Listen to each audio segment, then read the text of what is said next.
the last 2 days we had some tech glitches. So it's a case of twice bitten, finally shy. So that's why we requested you to come on board slightly early. Yeah. We had Mr. Sri Kumar on Wednesday. Sir. Sri Kumar, he used to head Trust Bank, USA, and he's one of the acknowledged macro economists in the globe. And in fact, he's engaged by leading consultants like Goldman Sachs and amongst others to do country assessment and risks for them. Okay. He now lives as a consultant in Santa Clara, California. So he spoke about the global macros and how India could be affected. I will send you on mail a report which appeared in today's press in Chennai later, so that should give you a perspective of it. Okay. And yesterday we, somebody from Bangalore we had, sir. Kamal Bali, a very, very dear friend of mine. He runs Volvo in India, and I know him as a golfer. So, and he's been a very dear friend and supporter of SICKI. He spoke today. Of course, we have the honor of having you, and we take a break on Saturday and Sunday, and then Monday we have head of TPG from UK speaking to us. Then we have a little bit of different session on Tuesday. We have Sagarika Ghosh, a columnist and journalist, speaking, and then of course we wind up with Jayant Sinha on Wednesday. So that is the thing. But we are very happy that on a Friday evening we are having you, and it's looking forward to that cerebral evening and a cerebral lecture from you, sir. Yes. So I'm very happy that SICKI is engaged in this kind of intellectual exercise and spending that much of time. All of you are definitely busy in your own respective businesses, but to allot this kind of continuously for 2 weeks almost, or even more that you have been doing. To you in the mail, this is our third webinar, sir. So each has been about 5 days. So almost about, this is our 15th session, sir. Oh, okay. So that way, all of you to have put that kind of time, certainly it is very, very appreciable. That's certainly I'm very glad. Engaged with members, we need to get engaged with intellects who can contribute, guide, and navigate in what I see as a very difficult period in our history, sir. Okay. Good to start? Good. You've sent the WhatsApp? Yeah. Doctor, you can start.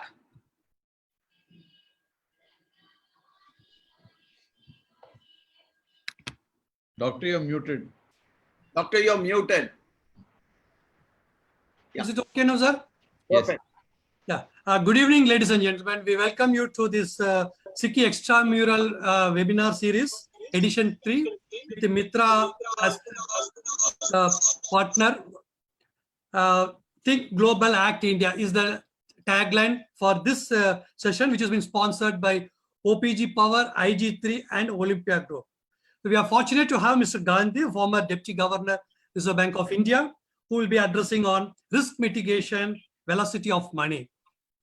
I request Mr. Ganapathy, President SICKI, and the Chairman of Trigen Group to kindly deliver the welcome address, please. Good evening to all of you. This is the third lecture of our third series of webinars. We are delighted. It's our high privilege and honor to have with us one of India's most distinguished economists, Mr. Gandhi, who was in the front of center of the Reserve Bank as Deputy Governor through a very difficult period in the country's economy. And I think even he would not have thought that we would have got into this situation a whole lot worse than what it was when he was there. It's safe to say that we are in uncharted territory. We are in territory which has never been witnessed before. And we are also in an era where both supply and demand side have been destroyed across the globe.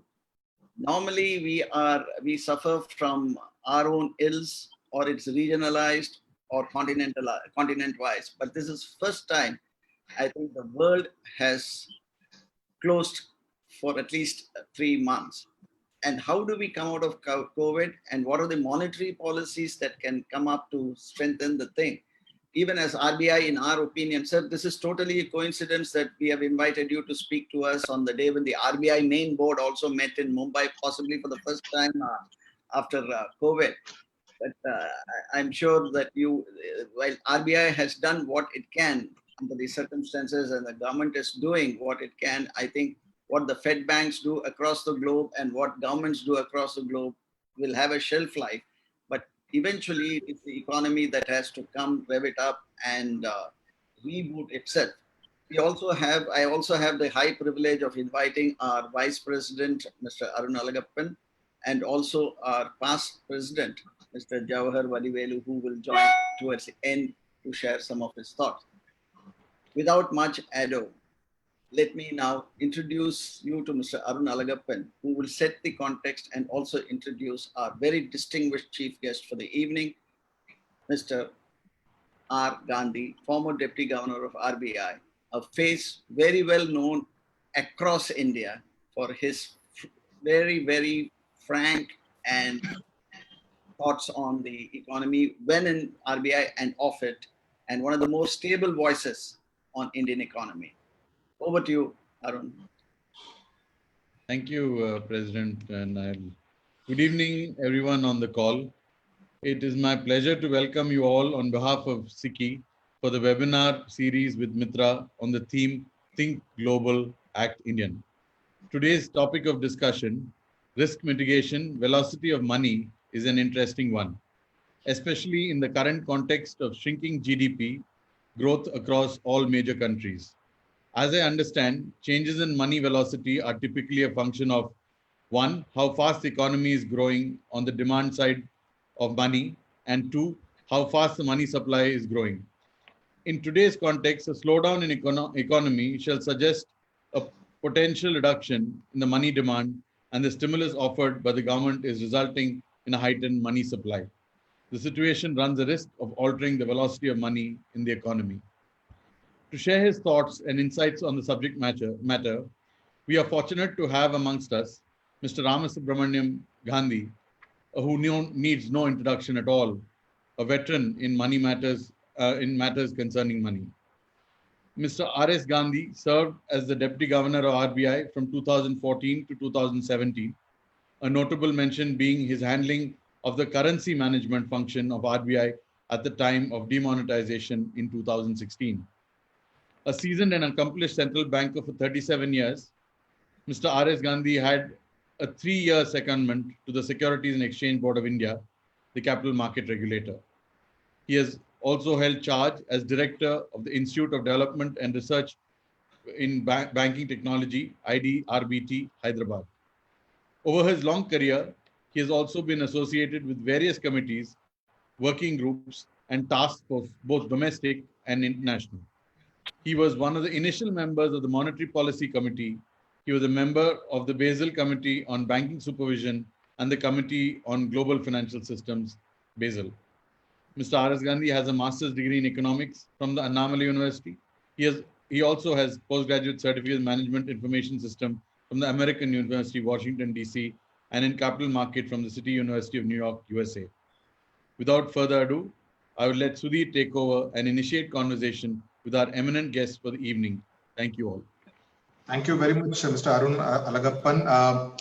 In fact, a couple of days back when I spoke to Mr. Gandhi to just discuss what will be the contours of this particular webinar, I said, of course, we will be talking among other things, and we would like to listen from you is on the state of the Indian rupee. And it's only appropriate that when you talk of the rupee, you should be listening to a Gandhi. So our privilege to have Mr. R. Gandhi out there, and he knows the working of the RBI inside out. And he'll speak on risk mitigation and also the velocity of money. And it's an interesting title because it also puts in physics into the mix and gives a sense of energy and momentum. And we would like to listen from Mr. Gandhi. How does he see the state of the Indian rupee and whatever has been happening to the Indian economy in the midst of this COVID-19 crisis? Also, another thought which I wanted to share, I would think that it's also a very good time to be at the RBI, and perhaps it's the worst time to be at the RBI. Good time because it will be a challenge to kind of navigate through this crisis. And perhaps I would like to listen to Mr. Gandhi on how he feels that would he have liked to be there, out there in the middle, rescuing Team India from this economic crisis, as it were. So over the next 15 to 18 minutes, Mr. Gandhi will share his thoughts, and I would request all the participants to send in their questions, and we will weave them into our conversation after Mr. Gandhi's talk. Mr. Gandhi, your mic is live now. Okay, thank you, Mr. Sudhir, and I thank very much Siki, President Mr. Ganapathy, and Mr. Arun Alagappan for the nice introduction and for the invitation. I'm very happy to be interacting with you.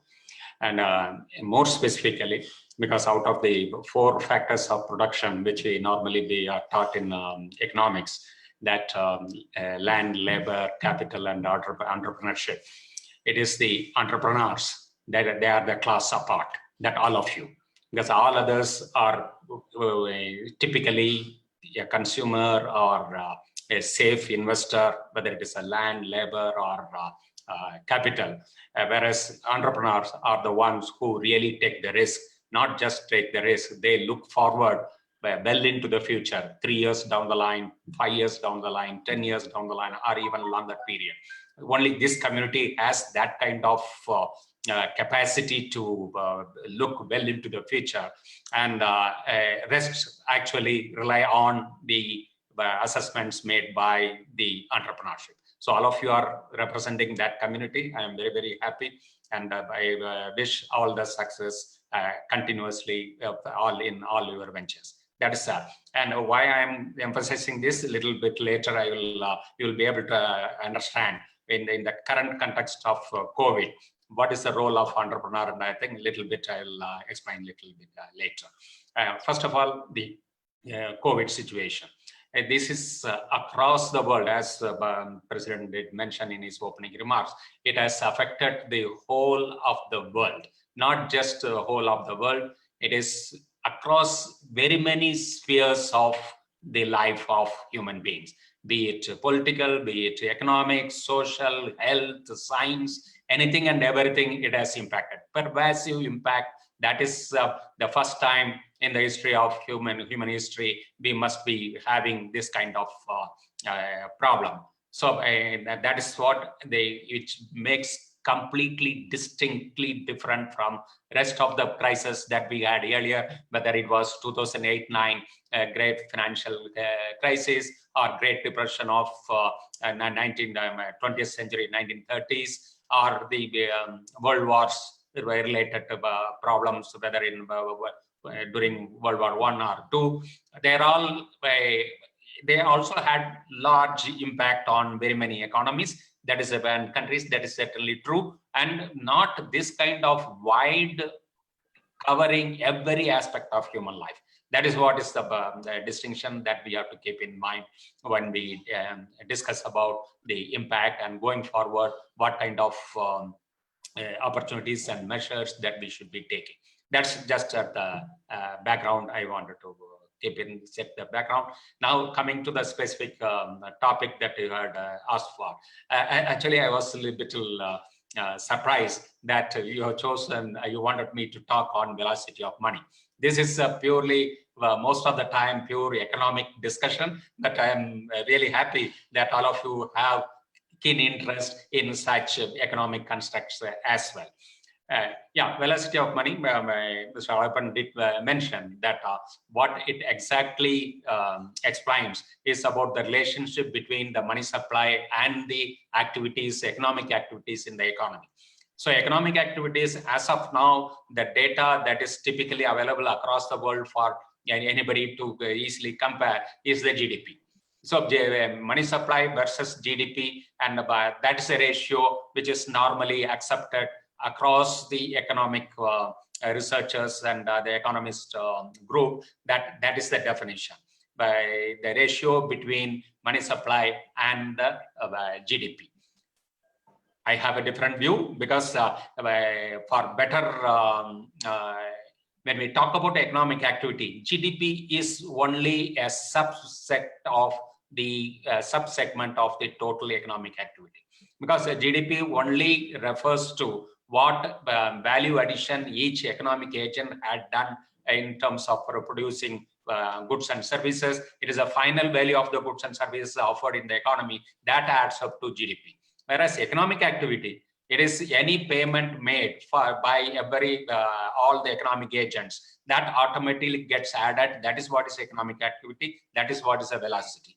But many countries do not have a complete data on total economic activity, the total number of transactions, and each of those transactions, what is the value. That kind of comparison is not possible. I mean, data is not available. That is why, as a proxy, there has been the tradition to compare money supply with GDP. But recently, at least a portion of the economic activity, the data started coming, at least in our country. If you look at Reserve Bank's data, which gets published through its bulletin, monthly bulletin, there is a particular segment where it explains, it gives data relating to all the payment system indicators. That is, all non-cash payments, whether it is for wholesale markets like the government, government securities market, or the forex market, or the other type of market where all the banks and other financial institutions transact among themselves, or the retail payments which are being affected by different through different payment system, whether it is RTGS, NEFT, IMPS, various types of cards, whether it's a credit card, debit card, then PPI, all those kind of, and also the transactions which are carried out through checks. So that in effect, all non-cash related transactions, today we have a reasonable set of data available. And that in our country is there.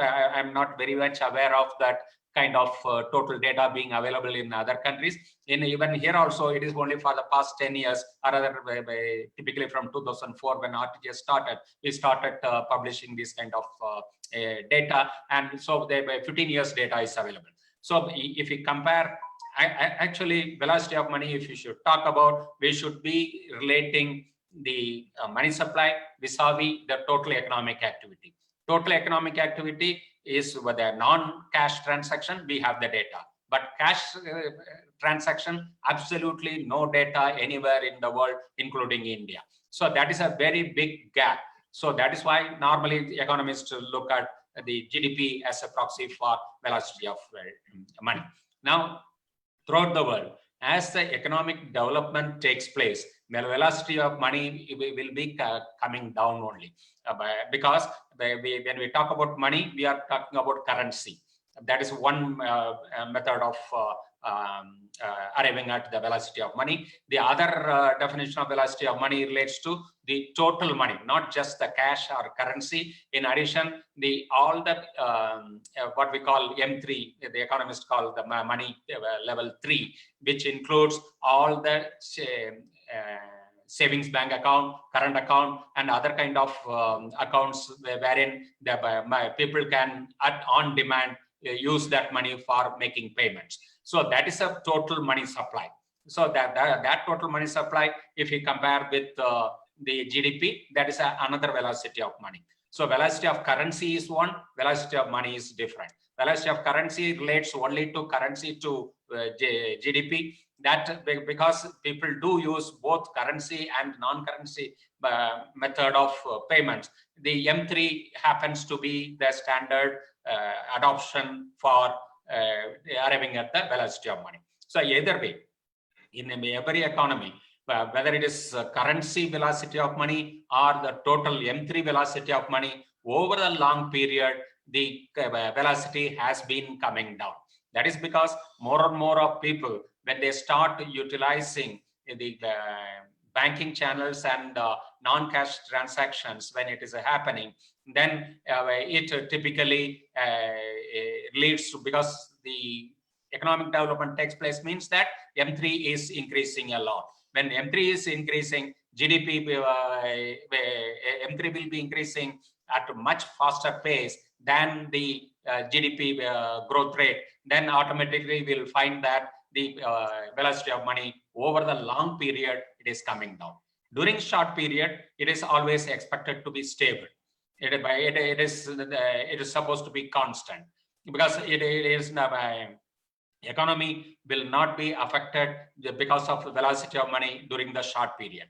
But on occasions, it will be there. And that's a time like this kind of COVID or that kind of situation where suddenly you will find that either we have increased the money supply a lot to take care of the situation on the ground. And in that process, velocity of money, there will be a very big drop, or it is sometime when the economy is unable to absorb that kind of large increase in money supply, it will result in higher inflation. That time you will find that velocity of money is increasing also. So that is a exceptional situation. Otherwise, velocity of money during a short period is supposed to be constant. Now, coming specifically to the current period, when the velocity of money, when you look at, because the Reserve Bank post crisis time, and not only because of this COVID situation, throughout last year, as the economy was slowing down, it had decided to be accommodative, more and more accommodative in terms of pumping additional liquidity, that means additional supply of money to the economy. So that way, because of that accommodating stance of the monetary policy, throughout last year, we have been seeing the excess liquidity in the system. And post-COVID, the Reserve Bank went really hyperbole in terms of creating more money, more liquidity. And in the process, we find that totally about 8 lakh crores of additional money supply has been created by the Reserve Bank since March, that is in the last 3 months period. And because of this large liquidity, that money supply has increased, and automatically, because now the GDP is has not improved at all, rather in these 3 months, liquidity, GDP would have definitely come down. Only when the figures come, it will be establishing that. That means that whereas the money has increased at a high pace and the GDP has come down, you will find that the velocity of money has dropped a lot. So that is a situation today, but we need not be too much worried about this happening, because this has to be handled differently, and that is what both the government and the Reserve Bank has been trying to attempt in terms of the financial package and other packages that the government has also announced. That should be leading to appropriate corrections in the velocity of money. So that's what I would like to say about velocity of money. You need not be very much worried about the sudden spurt or sudden fall in velocity of money. That can be addressed through policy measures now, which both the central bank and the government are doing. That's one. Then Mr. Sudhir did ask me to talk about a bit about the INR, the Indian rupee. Yes, Indian rupee has been very, very, I won't say stable in the sense that in terms of disturbances, it has been very stable, kept very, very stable. Occasional spurts, both in terms of appreciation or depreciation, we had seen in the past. That, but Reserve Bank's role had always been to smoothen the pace at which either the appreciation or depreciation is happening. But over the long period again, being a developing economy, where Indian rupee always has the tendency to be depreciative only. And it has happened throughout this 40, 50 years post our 70 years of post-independence, and going forward also for several years, I would definitely say that the rupee will have depreciating tendency. Yes, because it is going to be helpful for the economy, for a developing economy, its currency should be depreciating. Some countries have chosen strategically as a policy to keep their currency depreciative. For example, China had been doing that for quite a long period, whereas in India, we are not gone to that extent of deliberately keeping the currency depreciating. That we have not done. We have let it to the market forces to determine, market demand and supply to determine the actual exchange rate of Indian rupee vis-a-vis dollar or any other foreign currency. But it is a clear understanding both within the government and the Reserve Bank that on a long term, the rupee will be depreciating. That is one. Now, and despite this depreciation or whatever, the foreign interest in India has been consistently been positive right from post reforms in 1990s and more specifically from year 2000 onwards. If you look at the FDI data throughout these 20 years, 2001 to 2020, if you look at hardly during 2 years, only during 2 years it was negative. All other period, it has always been positive. And the positive had in the recent times, the FDI inflows, net inflows during the fiscal years had been in the not less than around $40 billion to even 55-60 billion also in some fiscal year we could get. That means foreign interest in terms of bringing capital on a consistent basis to India, because India is a very attractive proposition for foreign investors. So that that status continues, except as I said, 1 or 2 years where it had been negative. Then even the foreign portfolio investors who have a short-term view, whereas at least FDI has a long-term view, so stable interest is certainly available. In the case of foreign portfolio investors who have a very short-term view, even that flow also, again, if you look at this 20 years, hardly 5 years, 4 to 5 years, there was negative inflow. Otherwise, the Indian economy has been getting positive FPIs inflows also. These negative inflows also, it was relating to specific occasions like the 2008-9 financial crisis and 2013 the taper tantrum, and in 2016 around the time of demonetization, because of that uncertainty in their minds, there was some negative outflows. And in the last 2 years, because of the economy has been slowing down very heavily, last 2 fiscals, we had seen negative inflows in terms of API. But anyway, that if you look at the long-term trend, the foreign interest, whether it is for FDI or for FPI, it is positive for India. That would mean that the currency will be in demand. Indian currency will be in demand. That if it is in demand, normally it will be appreciating. Normally, because of the foreign interest, when they bring in more and more dollars into India, either through FDI channel or FPI channel, then rupee should be appreciated. But the countervailing force is because we are an continuously expanding economy. We are recording higher growth or reasonable high growth all these years. That would mean that we would be importing a lot. That means that our current account deficit had always been the deficit, or most of the period it has been negative. That would mean that the whatever excess flow that we have got in terms of FDI, API, that is going to fill the current account deficit.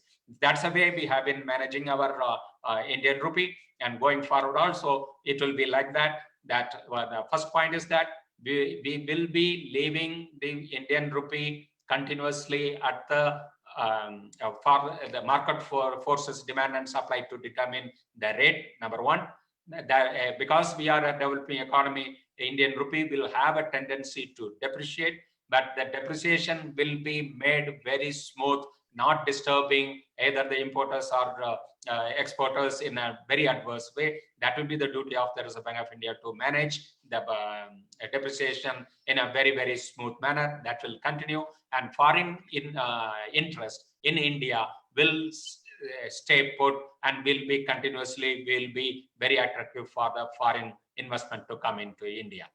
These temporary flips because of this COVID or whatever, that will always be there. That can be managed. Whether you will find that very soon they will also be very positive to come back to India. That is about the Indian rupee that I wanted to make my little comments. Now that I think we have taken about 20 minutes to give initial remarks. Now I'll leave to Mr. Sudhir to lead the discussions. Right. Thank you very much, Mr. Gandhi, for giving both a historical perspective and also putting it in the context of what is really needed as far as the Indian rupee is concerned. You made a reference to the 2008 crisis. Now, if I were to kind of compare 2020, the kind of crisis that we're facing right now, with the 2008, how different do you see the two templates as, and whether 2020 will need a very different kind of intervention for India and of course the world, a developing economy like India, to come out of it relatively unscathed?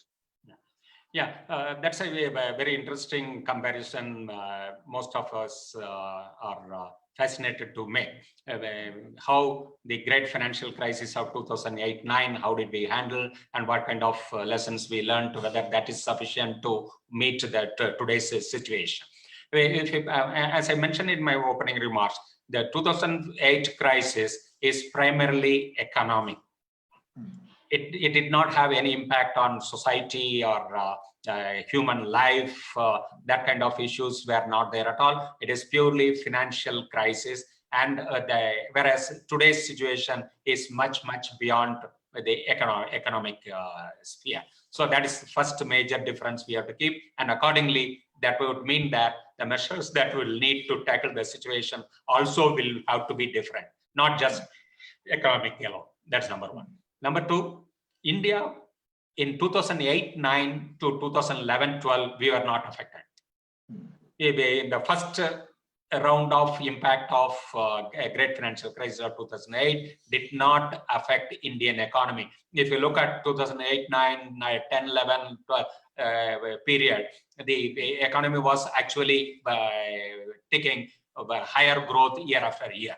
Whereas we started getting impacted from 2011-12 onwards as a second round impact of the financial crisis. So first round we could avoid, except the very brief period, immediate impact was there in terms of our exports being affected and all those kind of things for about 2-3 months of the period. But beyond that, next 2-3 years, we were not much affected. But again, from 2011-12 onwards, our economy got impacted. That is one. Whereas today, it is immediate.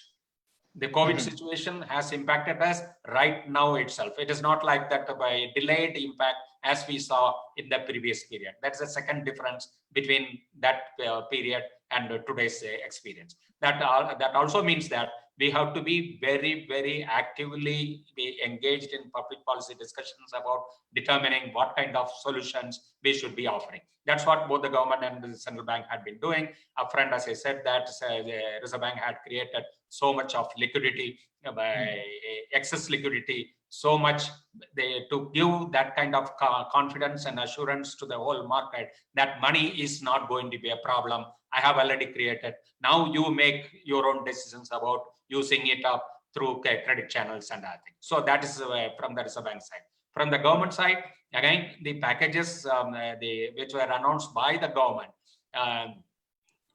majorly depended upon, again, through liquidity creation only. Out of the 20 lakh crores of package which was announced by the finance minister, you will find that 80% is expected to come through liquidity means, and hardly that the remaining 20 is being offered from the fiscal.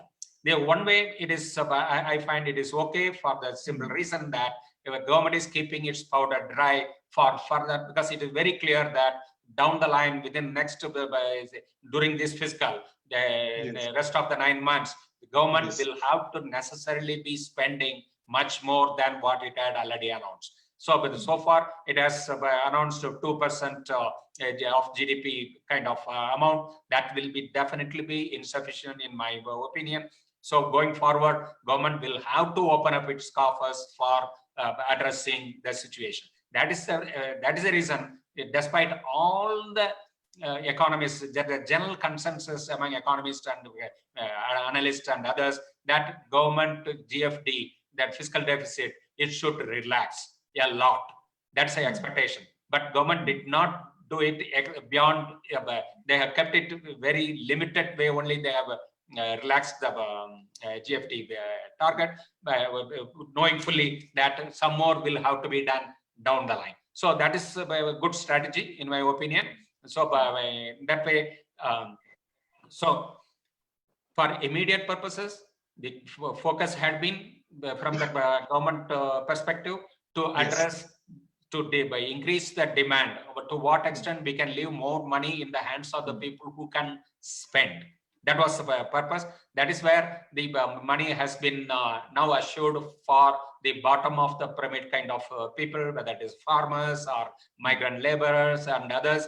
So they all have been receiving by government largesse as of now. That will completely go towards spending only. That means consumption will be increasing. Right. That is number one. Number two, the biggest plus factor that we have for quickly come back to normalcy is the agriculture. COVID has not affected the rural area. That's a very, very positive feature for our country, number one.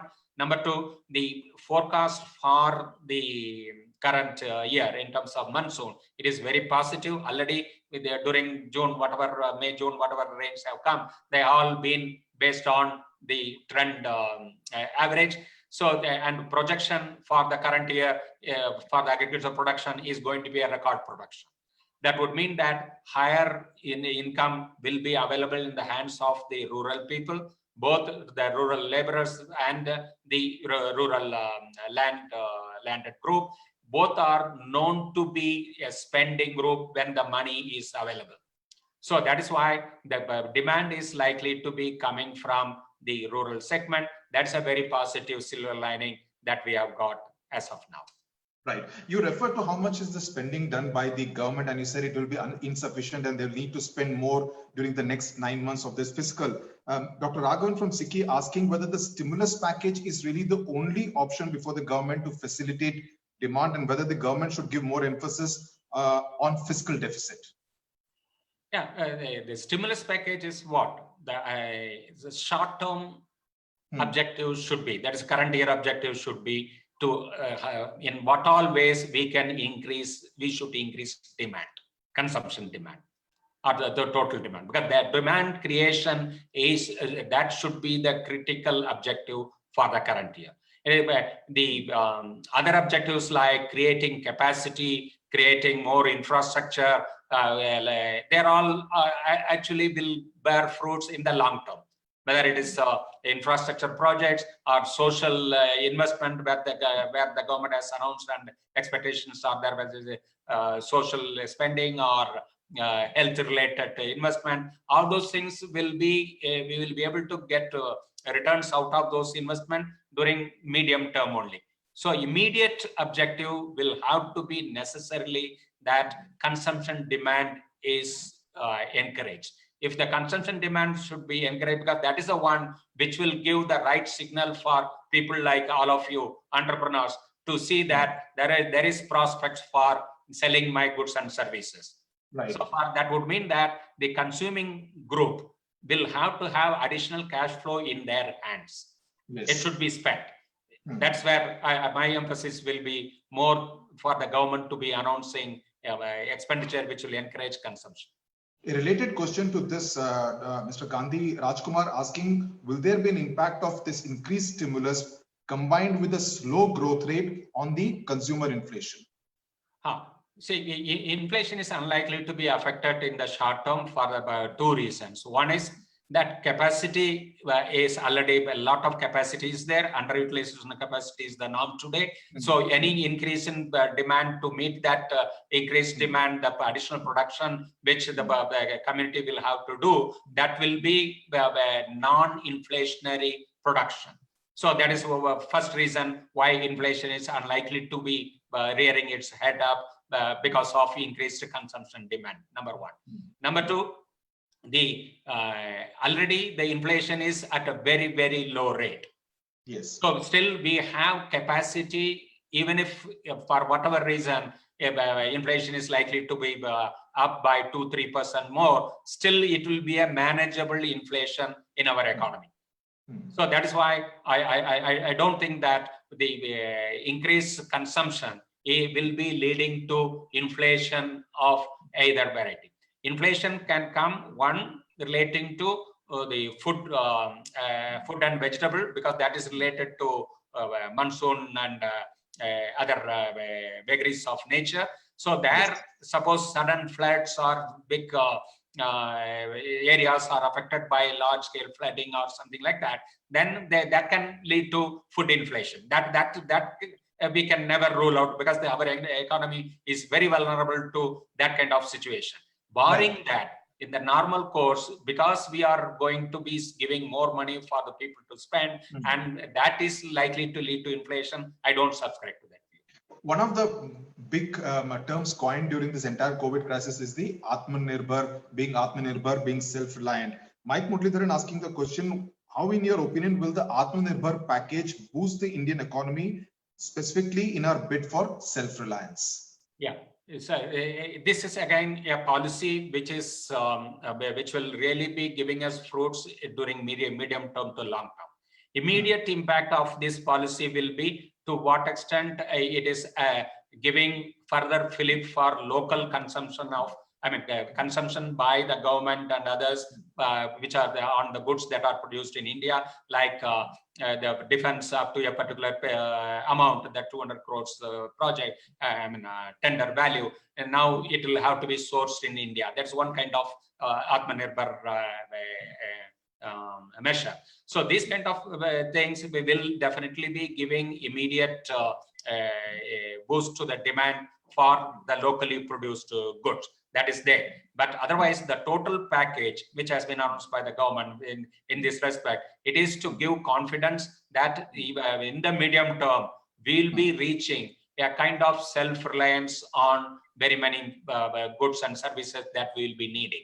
That gives the confidence for the entrepreneurs to put in projects, to expand their capacity, to engage more labor, and thereby create employment because what normally entrepreneurs will need is a certainty of the policy. So when the policy like this, when it is announced that it is likely to be bearing fruits to 3 to 5 years, then automatically you have the confidence that on that basis you can plan your projects and the expansion of your capacity. So that to that extent, it will certainly be useful. And this kind of measures announcement, even though in the short term, the impact will be limited to the extent that a bit of additional demand by the government for consuming certain items, it is going to be sourcing it locally.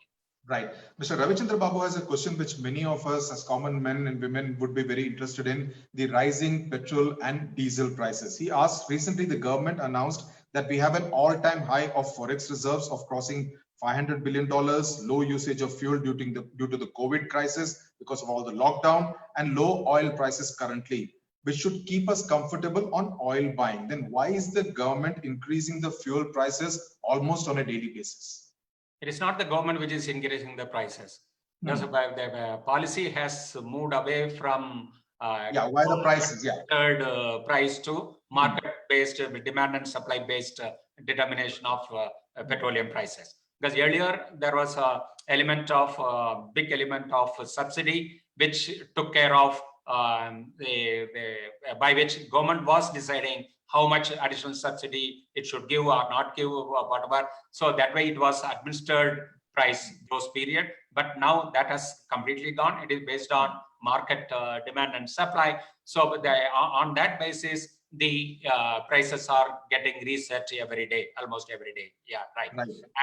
And here, yes, one aspect which is highlighted by many people is that international price of oil has come down, and how is that we are paying, our prices are getting more and more.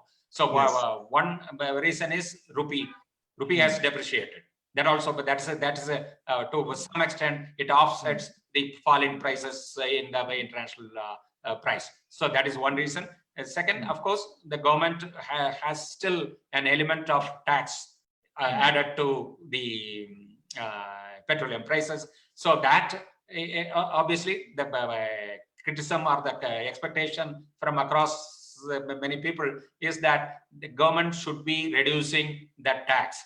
That in the current situation, when the fiscal deficit is going on increasing and reducing taxes, it is going to be a very, very difficult for the government to do. That's why I don't think government is likely to be addressing the increase in petroleum prices through tax cut. That is unlikely. Two questions, and I'll club them together. KK wants to know what will be the extent of currency printing necessary now. And Somi Hazari asking, do you see the US dollar rates at a premium? Okay, first currency printing. Currency printing is Actually, we should not worry about currency printing at all, whether it is more or less during a period, because that the duty of Reserve Bank is as much of currency as the people will be demanding. It should print and give. It is a derived figure rather than a upfront determined figure. That's not the way currency is being handled. Total money supply, that's a different issue.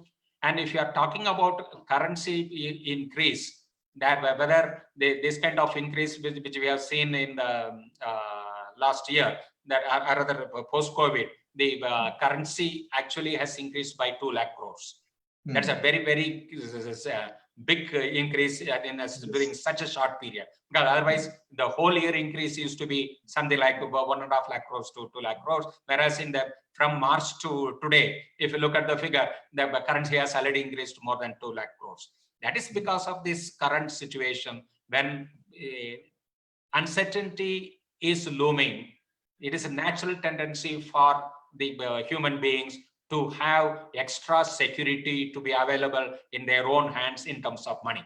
That's the reason they have each one of us have drawn little more than what normally we would be keeping at hand. But more and more normalcy is coming through, we'll find that the currency will get withdrawn automatically. People will start keeping money in their accounts rather than using it as a currency. The latest report, yesterday I saw a report that last 3 fortnights, the rate at which the currency had been increasing has come down. Because now that the economic lockdown has started getting lifted, more and more of relaxation has come, and the increased economic activity is seen, that now people are finding it, I need not have that extra cautious approach towards holding money, so money is coming back. So that way, currency in circulation, we need not worry too much. That will be handled by Reserve Bank in a normal way. That's number one.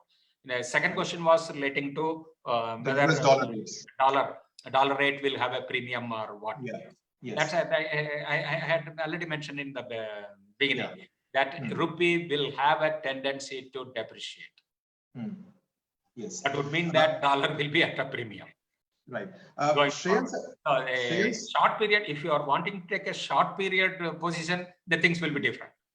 Okay. That depends upon very many factors where rupee can appreciate also. That is a different issue. But I'm talking about the trend over a long period. Okay. Rakesh Rao wants to know why the value of gold in these times is drastically increasing in recent days and weeks. That's again very standard reaction from economic agents throughout the world. When there is economic problem, one will always like to have a safe havens approach. Whether you are an institution, whether you are an analyst, you are a mutual fund, or you are an individual, everybody would like to have certain safe investment during the period of uncertainty. Whether it is wartime, or like this great crisis, you will find that the demand for gold will always be increasing. That would mean that price of gold will be increasing. Again, it is going to be a short period. Once the normalcy gets restored throughout the world, maybe towards the end of this fiscal, you will find that the gold will start tapering. Okay. Shreyans wants to focus on this debate between insolvency and liquidity. He asks, will the current liquidity help, especially when businesses need to first find out how to be solvent in the first place? Yeah, there are 2 ways to look at. One is business perspective, and the other is individual self-employed group of people. Because the answer is going to be different depending upon which segment you are looking at. Because for the businesses during this COVID period, what you have lost is your returns. Liquidity is actually liquidity is the real issue for you, not the returns. Because returns, business always have the capacity to get negative returns in a particular year or particular period, because you will have the capacity to make that up and square that up down the line. So what businesses will always look at is liquidity. That is continuous flow of demand for its goods and services and continuous supply of the inputs that it will be wanting. So both should be happening. If that is happening, the returns, the net returns which the business will always get, that is a byproduct of this demand and supply. So that is where businesses will always have the confidence that so long as I'm getting demand, so long as my supplies are coming, I will be able to make a return. If not today, down the line. That's the way business will look at. For businesses, liquidity is more important. Whereas for the people who are a kind of self-employed, whether it is in the formal sector or informal sector, like doctors, engineers, doctors, lawyers, and the blue-collar job to people like carpenters and the taxi drivers. These are the people who have lost the entire cash flow. That is, the entire cash flow is their income actually. During this 3 months period, when the taxi driver could not take out his taxi at all, that means that whatever was his income, that is a cash flow for him. That is completely stopped. It is a full income for him. It is not a proportion of it. Whereas for the business, out of the liquidity, only a portion is your return. For this kind of people who lost their capacity to earn during this period, the entire cash flow is a loss. Right. So that's why there's a distinctly different approach we should have in terms of supporting that group. The solution will be different, and the solution for the business group will be different. That's the reason Reserve Bank created more liquidity, so that money will be available for the businesses to ward off the current period of loss in cash flow, whether because their goods are not being demanded or they are unable to get their inputs, but they have to stay in business for longer period. That can happen only through credit flow. Either you have to bring in your capital, that's one, of course, if capital is possible to increase, that will sustain your business for some more time. But obviously not that everybody is going to be that kind of capital rich. So that is the reason credit demand will have, anticipating the credit demand, liquidity creation was attempted. Right. I asked you a common man Aam Aadmi question related to the petrol and diesel prices. Yet another Aam Aadmi question. This one comes from Rakesh Shaw. Why government is reducing interest in the PPF account? I'm sure a lot of people want to know that. Right. See, that is another subject. Really, for a full discussion, it can happen. But quickly, I will try to answer that. When we aspire to be a low inflation economy, that is what, otherwise inflation is an indirect tax on poor people. That's why it is a very good policy to have inflation, low inflation economy. When low inflation is there, automatically it means that low interest rate regime will also be there. So there will be, going forward, our interest rates are going to be at the low end only. When such a thing is there is a question of expecting the same kind of interest rate that we had during the inflationary period. That's not possible at all. That won't be sustainable. That would be, if somebody is expecting out of his PF in FAPO or whatever, if they have to declare high interest rate, that means that their unset in that demand will be that government should be subsidizing. Yes. That is not the way to handle financial matters. So that is why the government, out of its social objectives, it may give certain value transfer for the people at the low end.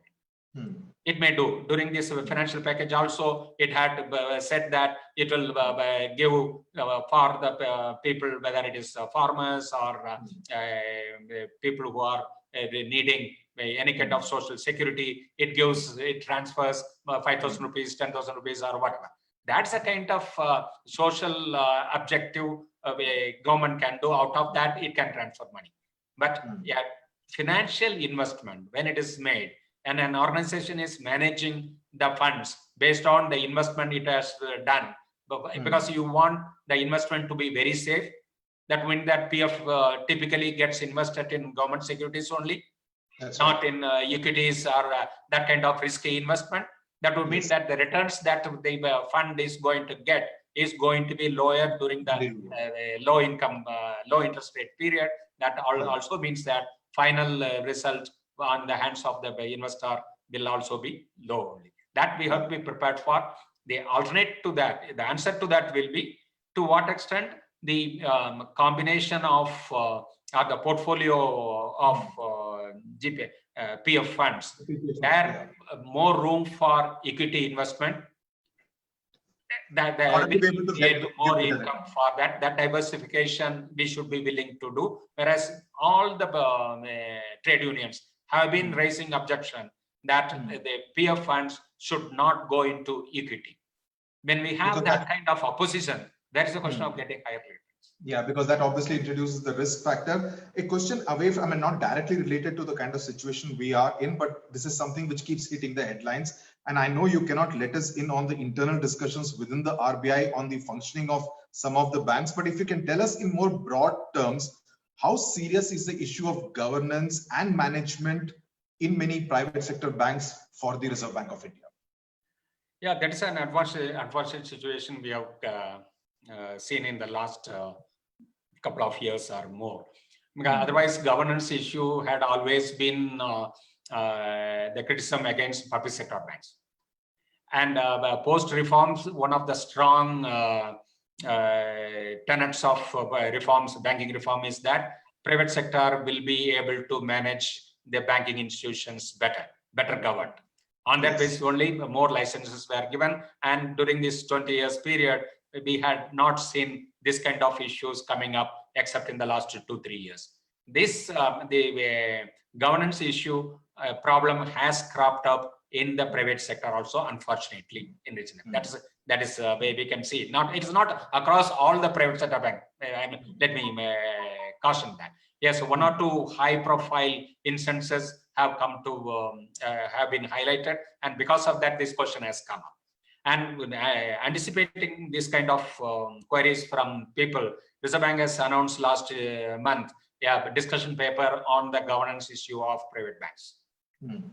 To take stock of the situation, what is the current position, what kind of additional safeguards we should be bringing in terms of governance. So that obviously, because as you said, this question has come up, the bank has also found that we need to do some kind of tweaking, what need to be done.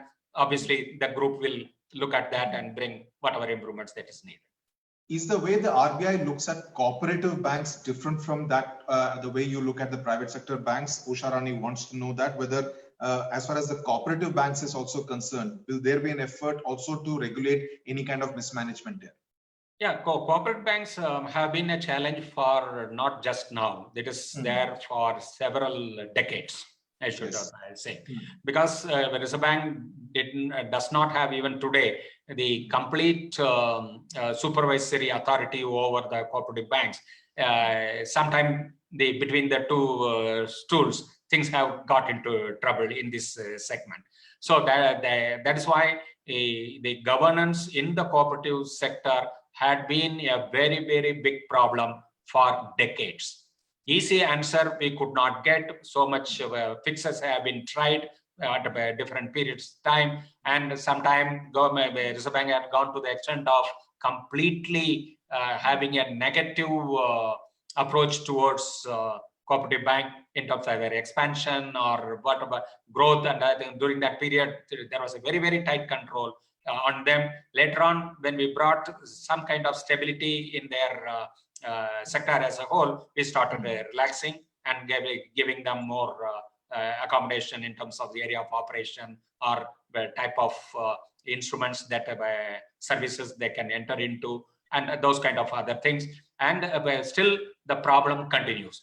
Even day for yesterday, there has been a report that government has decided to bring an ordinance to give extra power for Reserve Bank of India over these cooperative banks. That is certainly welcome. But as I said, that is still, it is not wholesome. We need to be a little bit cautious about this particular sector.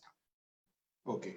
The last question for this webinar session comes from Ravichandra Babu. He is asking specifically about the guaranteed emergency COVID loans. He says that he asked whether these emergency COVID loans have been properly implemented, as he understands that the RBI and the Government of India has not given a clear notification of the disbursement of these loans to the banks, and therefore there seems to be some kind of an ad hoc approach by some commercial banks towards the release of these loans. Right. First of all, we cannot implement the scheme just within 1 month.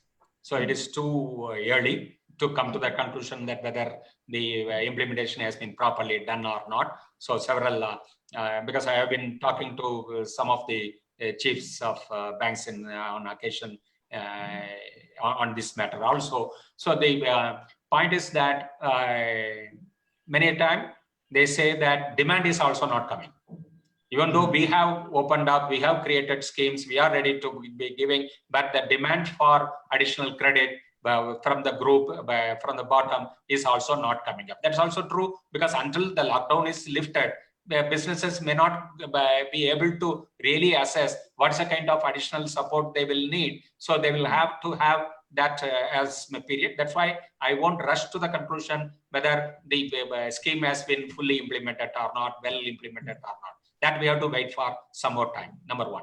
Number two, the second part of the question relates to whether the clarification or the notifications which have been issued, that is wholesome, or that leaves a kind of scope for interpreting, and the process there is some uncertainty and hesitation on the part. This will be a normal thing because these things were rushed into, because quickly the schemes will have to be announced. So it is not a well thought out program. I would easily accept that position because it has to be immediately announced. They have done it, but when that's a standard practice within the Reserve Bank also and the government also, based on the feedback and based on the difficulties that are encountered by the people, adjustments, corrections will be made. That will we can definitely hope that those kind of corrections will be coming. Okay. May I now request Mr. Jawahar Vadivelu, past president of SICI, to propose the vote of thanks? And I also believe he has a question for you before he proposes the vote of thanks. Okay, thank you. Yeah. Yes, thank you, Sudhir. The question that I had for Mr. Gandhi is, while the economy is expected to revive next year from the lows of this year, how do you see the negative fallout of this economic crisis playing out over the medium to long term?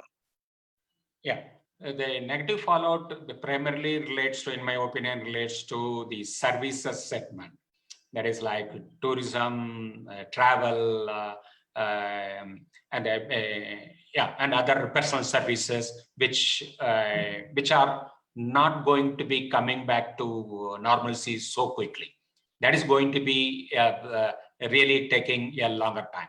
Now that world over, people will hesitate to be traveling, will hesitate to be in congregation, big like cinema halls or the theaters, sports. So everywhere, the hesitancy and reservation against being in a group, that is going to be the deterrent for the demand coming up or coming back to normalcy in these kind of segments of the economy. That is going to be a long-term impact. There are countries which are entirely dependent upon tourism, like Maldives are kind of countries. Italy, major part of their income comes out of tourism. Greece and all. So those are the kind of Spain. So we can name quite a lot of economies whose dependency on these kind of services, they are going to have a problem. They have to find alternate methods of finding employment and income for their own people. That is going to be a medium-term issue. Luckily for us in India, we are a very, very diversified economy. Any number of real sector segments are also there, and many type of services segment also we have. So that way, we are not likely to be affected the way those countries are going to be there. But this segment will need certain extra specific governmental policy measures. It certainly will be needed for this sector. Okay, thank you so much, and heartening to note that you believe that India will emerge much the stronger from this economic crisis when it comes to us. Thank you very much for that. That said, it is my pleasure to propose a hearty vote of thanks to Mr. Gandhi, the former Deputy Governor of the Reserve Bank of India, Mr. Ganpati, President of SICI, Mr. Arun Alagappan, Vice President of SICI, and to our very eloquent moderator, Mr. Sudhir, the eminent TV journalist, and Mr. Sanjay Bandari, and dear members of the audience.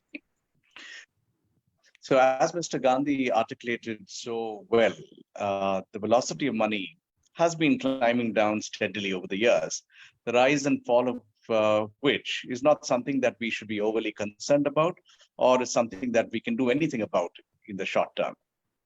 While the velocity of money is not necessarily the most important economic indicator, it can be used alongside other key indicators such as GDP growth, inflation, and unemployment in determining the pulse of the economy. Thank you, Mr. Gandhi, for throwing light on this key economic concept for the benefit of our members. As the lockdown prolongs, what counts is not just the stimulus. Fiscal and monetary authorities must lend support to soften the blows from this COVID-19 crisis. That support rests on when the money is spent, who receives the funds, and the clarity with which the message is communicated. I compliment Mr. Ganpati, President of our chamber, for organizing this third series of webinars and for keeping our members fully engaged virtually. I thank Mitra, the knowledge partner, for the SICI webinar series. I thank Mr. Sudhir for conducting the session so eloquently, as he always does. I also convey our sincere thanks to our sponsors, OPG Power, IG3, and the Olympia Group for their timely support. Finally, I'd also like to thank the members for supporting and attending these webinars in large numbers. Before I conclude, I'd like to also remind members that the fourth day of this webinar series shall be on Monday, the 29th of June, with Mr. Karthik Jairam, partner and co-head Global Healthcare of TPG Capital, who will be addressing us from London on the hourglass syndrome. I would also like to announce that there is a change in our program schedule. Mr. Jayan Sinha, who was supposed to address us on the 27th, will instead be with us on the 1st of July, 2020 at 7:30 p.m. So I request all of you to join us for all of these meetings. Thank you very much, and please stay safe. Thank you very much. Thank you very much, sir. And thank you very much, Mr. Gandhi. Always a privilege and honor to spend time with you. And all of you have a great weekend. Stay safe and see you Monday, 7:30 p.m. IST. Thanks so much. And thank you very much, Mr. Jawar. Thank you, Mr. Gandhi. Thanks. Always been very Thank much, the chamber and to me in particular. Thank you, Mr. Jawar. Thank you. Thank you.